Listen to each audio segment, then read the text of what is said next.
Olá, eu sou o Juan, tutor da turma 7. Eu vim aqui para apresentar o projeto intitulado Infinitamente, Quais Labirintos há na cabeça da gente, que foi desenvolvido para os alunos do oitavo e nono ano.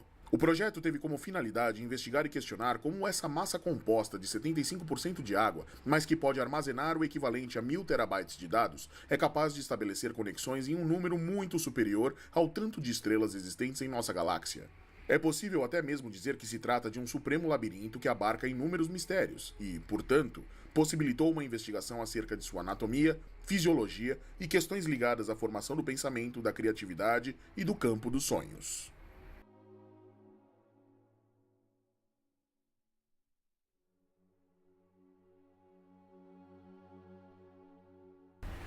Os alunos discutiram ao longo do semestre que o que nos define como espécie, além das incríveis capacidades de socialização e construção de ferramentas, é a nossa racionalidade, fruto de um sistema nervoso altamente desenvolvido.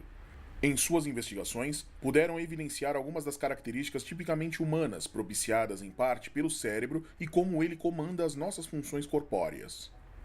A partir da discussão do que nos distingue dos outros seres vivos, investigaram o sistema de classificação dos seres vivos proposto por Linneu. Assim, a partir destes conceitos, exploraram o que seria uma espécie biológica. Estudaram as características do sistema nervoso central e periférico e as suas ramificações, bem como as suas células constituintes, os neurônios, e como eles se conectam pelas sinapses nervosas, gerando o impulso nervoso, o que permitiu discutir sobre o conceito de célula como unidade funcional dos seres vivos. Investigando a estrutura do sistema nervoso central e, mais especificamente, o cérebro, diferenciaram o que seria uma doença, um distúrbio e um transtorno cerebral e mental, estudando de que forma as drogas alteram o funcionamento desse sistema. Investigaram sobre a capacidade e a plasticidade cerebral e como podemos utilizá-las em diversas funções e atividades desempenhadas no nosso dia a dia, como a coordenação dos cinco sentidos, as emoções, a intuição, o pensamento, a aprendizagem, as relações, os aspectos da personalidade, memória e os sonhos, entre outros, permitindo que pudessem distinguir o que é mente e o que é cérebro, e como os dois trabalham juntos para formar o que chamamos de inconsciente. Estudaram alguns aspectos da física quântica ao discutir como os pensamentos e sentimentos podem propiciar a transformação da matéria, de modo a alterar o funcionamento da estrutura atômica. No início do semestre, os alunos realizaram uma dinâmica de levantamento de conhecimentos prévios sobre temas relacionados à mente humana. Aprofundaram as relações entre cérebro e linguagem aprendendo as características do gênero textual reportagem. Em seguida, produziram uma reportagem autoral a partir de um tema relacionado à mente humana. A partir da intertextualidade, investigaram as relações entre necessidades fisiológicas e migração, trabalhando interdisciplinarmente com a geografia, e a partir da análise de textos, retomaram os conceitos de frase, período e oração. Depois, estudaram o conceito de sujeito a partir da perspectiva da psicanálise, da história e da sintaxe. Logo após, a investigação voltou-se para os labirintos da loucura, onde leram o conto de Guimarães Rosa, Soroco, Sua Mãe e Sua Filha, o poema Ismália, de Alfonso de Guimarães, e assistiram ao filme Cisne Negro. Para aprofundarem as discussões sobre loucura, exploraram juntos com a disciplina de História a relação histórica do positivismo com a loucura, por meio da leitura de O Alienista, de Machado de Assis. Alimentados pelos conhecimentos adquiridos em todas as áreas, deram início à escrita do roteiro do curta-metragem, produto final das suas investigações. Investigaram o conceito de sonho a partir da perspectiva freudiana. Com isso, compreenderam de que modo os mecanismos do sonho embasaram o movimento surrealista tanto nas artes plásticas quanto na literatura. No Dia da Consciência Negra, realizaram um sarau para conhecerem os encantos da literatura africana em língua portuguesa. A cada piscar de olhos, batida do coração ou pensamento sobre a existência humana na Terra, circula em nosso cérebro uma quantidade de energia elétrica capaz de acender uma lâmpada de 60 watts. Para entenderem matematicamente esse conceito, estudaram a energia elétrica por meio de experimentos sobre o campo elétrico de Michael Faraday. Para o estudo de operações com frações, estudaram o Gestalt, muito usado em comerciais, jogos e cinemas, sendo a ferramenta mais aplicada para enganar o nosso cérebro. Estabeleceram uma relação matemática entre o olho de Horus e a glândula pineal.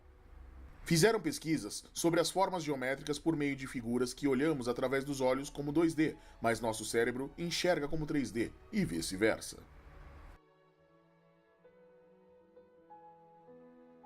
Diante dos levantamentos iniciais nas aulas de geografia, surgiu a seguinte questão: De que maneira chegamos a conhecer, perceber o espaço? Como ele é compreendido pela nossa mente? Por isso, para estudarem os conceitos de percepção, cognição e uso do espaço, fizeram um exercício de experimentação do espaço através da estimulação dos diferentes sistemas perceptivos corporais. Para acessarem o conceito de espaço abstrato, mental, começaram com a construção dos mapas mentais. Diferentemente da cartografia tradicional, os mapas mentais não são representações espaciais sujeitas às regras cartográficas de projeção, escala ou precisão, mas representações da mente humana e que precisam ser lidas como processos e não como produtos estáticos. A partir do estudo das técnicas cartográficas, fizeram um mapeamento do cérebro, identificando suas diferentes regiões e representando-as. Na abordagem sobre o imaginário, em geografia, procuraram compreender os espaços subjetivos e o modo como as pessoas percebem o mundo. Para isso, fizeram um estudo das paisagens a partir de fotografias, procurando observar além dos elementos que as compõem, mas principalmente refletindo sobre o modo como agimos nas transformações do espaço ao longo do tempo. Dando continuidade à investigação e pesquisa em dança contemporânea e fundamentando esse processo com a teoria de movimento de Rudolf Laban, os alunos se focaram nas ações corporais básicas como flutuar, pontuar, chicotear, torcer, pressionar, socar, sacudir e deslizar, e suas dinâmicas, peso, espaço, tempo e fluência. Pensando nas atividades cerebrais, essas afinidades das dinâmicas com as ações corporais do movimento são bastante orgânicas quando estudadas assim. Porém, quando focamos nas suas discrepâncias ou dissemelhanças, elas exigem um esforço cerebral muito grande.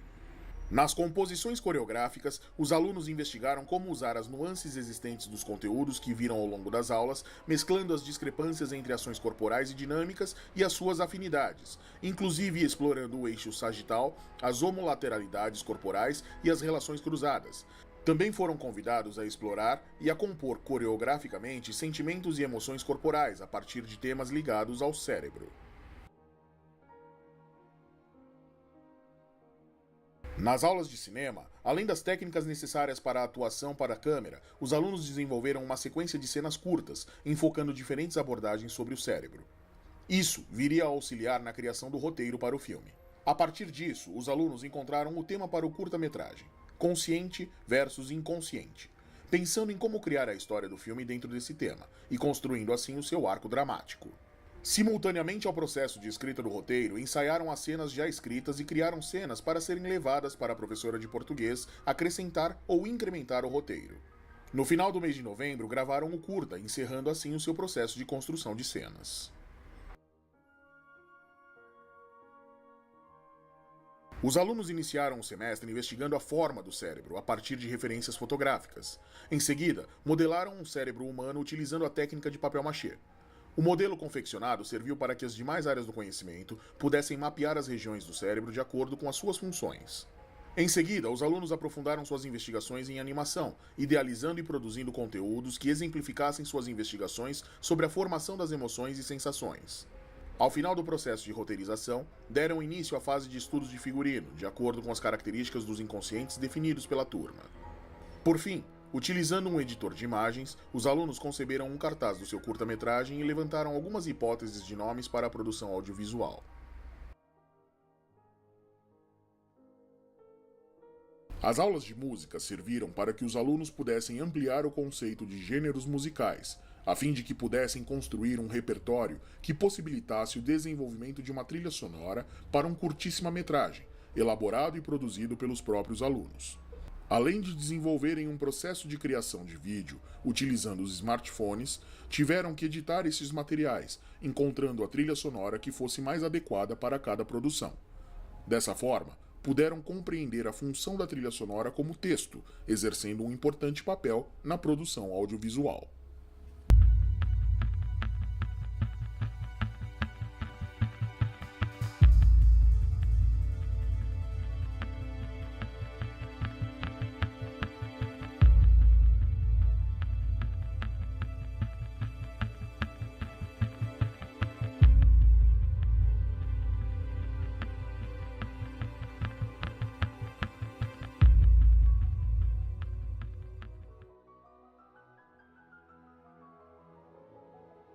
Por meio dos conceitos de arquétipos e inconsciente coletivo baseados na concepção de Jung, os alunos entraram em contato com os conceitos de povo e de nacionalismo. Com isso, realizaram uma série de reflexões e debates sobre a importância e os interesses relacionados à Inconfidência Mineira e à construção histórica da figura de Tiradentes. Será que existem heróis? E para que objetivo precisamos deles? Para a abordagem das diferentes elites econômicas nacionais e do conceito de poder político, estudaram o período do Brasil Império até a República, construindo uma relação entre as mudanças de ideais e de referências políticas que foram construídas ao longo do tempo e das relações humanas com o ambiente e cultura onde estão situadas.